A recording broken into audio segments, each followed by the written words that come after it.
आप हमारा जितना बुरा करना चाहो कर लो। मैं खुदा की कसम खा के कहता हूँ, हम सिवाय अल्लाह के किसी ताकत से नहीं डरते और हम कभी भी किसी जुल्म के आगे घुटने नहीं टेकेंगे। हमारा काम किसी को परेशान करना नहीं है। हमने कभी किसी के धार्मिक स्थल की कोई शिकायत नहीं की, ना हम कभी भविष्य में करेंगे। लेकिन अगर हमारे धार्मिक स्थलों पर आंच आएगी, मसाजिद को सील किया जाएगा, तो अल्हम्दुलिल्लाह हम लोग मैदान में तैयार हैं। हम लोग आपके पास आप हमारा सर कलम कर दीजिए। आपके पास गोला बारूद है, आप चला दीजिए अपनी गोली, लेकिन हम अपनी आवाज कम नहीं करेंगे। अरे जलियांवाला बाग तुम भूल सकते हो, हम नहीं भूले। जहाँ पर हमारे लोगों ने कुर्बानियां दी देश को आजाद कराने के लिए, अल्हम्दुलिल्लाह छाती पर गोलियां खाई थी। लेकिन आज अगर मुसलमानों के तकद्दुस की बात होगी, आज मुसलमानों के एहतराम और मस्जिद की बात होगी, आज मीनारों की बात होगी, आज मदारिस की और मज़ारात की बात होगी, तो अल्हम्दुलिल्लाह ये सबकी छाती हाजिर है।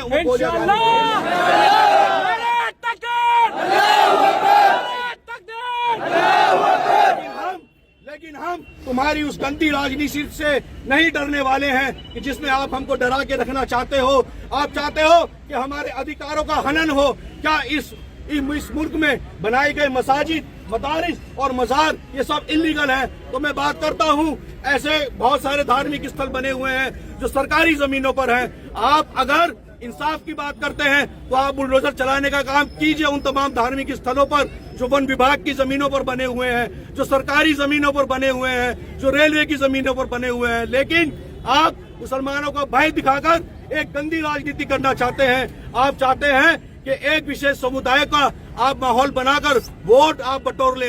हाँ, कुछ वक्त के लिए आप बटोर तो सकते हैं इन वोटों को, लेकिन आपकी छवि धूमिल सिर्फ हिंदुस्तान में नहीं पूरी दुनिया में होकर रहेगी। और ये जो आपने नकाब पहना हुआ है, जो आज आप बात करते हैं, समानता कानून की बात करते हैं, ये कैसा समानता का कानून है? ये कैसा आप कानून लेकर आना चाहते हैं? जहाँ एक तरफ आप मुसलमानों के अधिकारों की बात करते हैं, आप उनकी महिलाओं के अधिकार के लिए बात करते हैं, वहीं दूसरी तरफ आप मुसलमानों से सजदाए तौफीक छीनना चाहते हैं। आप चाहते हैं कि उनकी मसाजिदों को सील कर दिया जाए। आप हर ढांचे को इल्लीगल बता सकते हैं। तो सुनो, मैं आपको बताना चाहूंगा, 2009 में सुप्रीम कोर्ट ने एक ऑर्डर दिया और सुप्रीम कोर्ट ने कहा कि अगर कोई ऐसा धार्मिक स्थल किसी सरकारी जमीन पर बना हुआ है तो ये आपकी ड्यूटी है, या तो आप उनसे पैसा लीजिए, और अगर पैसा ना ले तो आप उसको शिफ्ट करने का काम करें। आपने सुप्रीम कोर्ट की रूलिंग को भी नहीं माना। 2009 में दिया गया सुप्रीम कोर्ट का ये जजमेंट आज भी तारीख में लिखा हुआ है, आज भी ये जजमेंट हमारे पास है। आपने जजमेंट को भी छोड़ दिया, आपने लोगों की भावनाओं को ठेस पहुंचाई। लेकिन हम ये बता देना चाहते हैं उन तमाम लोगों को कि अल्हम्दुलिल्लाह तुमने जितना जुल्म हमारे पास के ऊपर किया, तुमने मुसलमानों को एनआरसी के नाम पर गोलियां मारी, तुमने मेरठ में गोलियां मारी, तुमने बिजनौर में गोलियां मारी, तुमने दिल्ली में गोलियां मारी, लेकिन ये वही नौजवान हैं जिन्होंने मीडिया में भी देखा कि गोलियां मारकर बच्चों को गिराया गया। अल्हम्दुलिल्लाह ये नौजवान फिर खड़ा हुआ। क्या ये नौजवान लड़ने वाला लगता है? क्या ये नौजवान डर जाएगा? जिस नौजवान अल्हम्दुलिल्लाह अपने सर पर घर से कफन बांध के चलता है, वो चाहता है कि अल्लाह के रास्ते में मुझको शहादत मिले, क्योंकि यही जन्नत का रास्ता है। लेकिन हम कभी जुल्म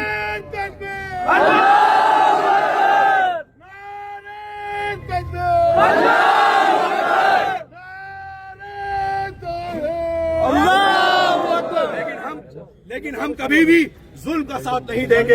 हम नाइंसाफी सहन नहीं करेंगे। आज तुम हमारी मसाजिदों को जो सील करने का काम कर रहे हो, अरे अगर एक लिस्ट आपके पास है तो आपसे ज्यादा की लिस्ट हमारे पास भी मौजूद है। आप उन सभी धार्मिक स्थलों को आप उनको भी बोलिए कि वो सब इल्लीगल है, और भेज दीजिए नोटिस उन तमाम धार्मिक स्थलों पर जो कि सरकारी जमीनों पर बने हुए हैं। आप क्या हमारी मसाजिद की लिस्ट बनाएंगे? आपके धार्मिक स्थलों की लिस्ट आपके पास तो खुद मौजूद है। आप जांच कीजिए अगर आप इंसाफ की बात करते हैं। और अगर आपके अंदर इंसाफ नहीं है, आपके अंदर ईमान नहीं है, तो शर्म आनी चाहिए गद्दी पर बैठे हुए उन तमाम लोगों को, उन मंत्रियों को जो गद्दी पर बैठकर इंसाफ की बात करना चाहते हैं। क्योंकि ना इंसाफ आप जानते हैं, ना ईमान आप जानते हैं, तो आप हमारा क्या भला करेंगे? आप हमारा जितना बुरा करना चाहो कर लो। मैं खुदा की कसम खा के कहता हूँ, हम सिवाय अल्लाह के किसी ताकत से नहीं डरते और हम कभी भी किसी जुल्म के आगे घुटने नहीं टेकेंगे। हमारा काम किसी को परेशान करना नहीं है। हमने कभी किसी के धार्मिक स्थल की कोई शिकायत नहीं की, ना हम कभी भविष्य में करेंगे। लेकिन अगर हमारे धार्मिक स्थलों पर आंच आएगी, मसाजिद को सील किया जाएगा, तो अल्हम्दुलिल्लाह हम लोग मैदान में तैयार हैं। हम लोग आपके पास, आप हमारा सर कलम कर दीजिए। आपके पास गोला बारूद है, आप चला दीजिए अपनी गोली, लेकिन हम अपनी आवाज कम नहीं करेंगे। आप हमारी आवाज को दबा नहीं सकते। आप हमको तो खत्म कर सकते हो, आप हमारी आवाज को कभी खत्म नहीं कर पाओगे। ये आवाज इस पूरे जहां में गूंजेगी।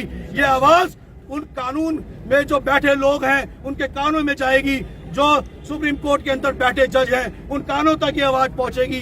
संसद के अंदर जो बैठे गूंगे और बहरे सांसद हैं उन तक हमारी आवाज पहुंचेगी। हम रहें या ना रहें, इंशाल्लाह ये आवाज हमेशा जिंदा रहेगी।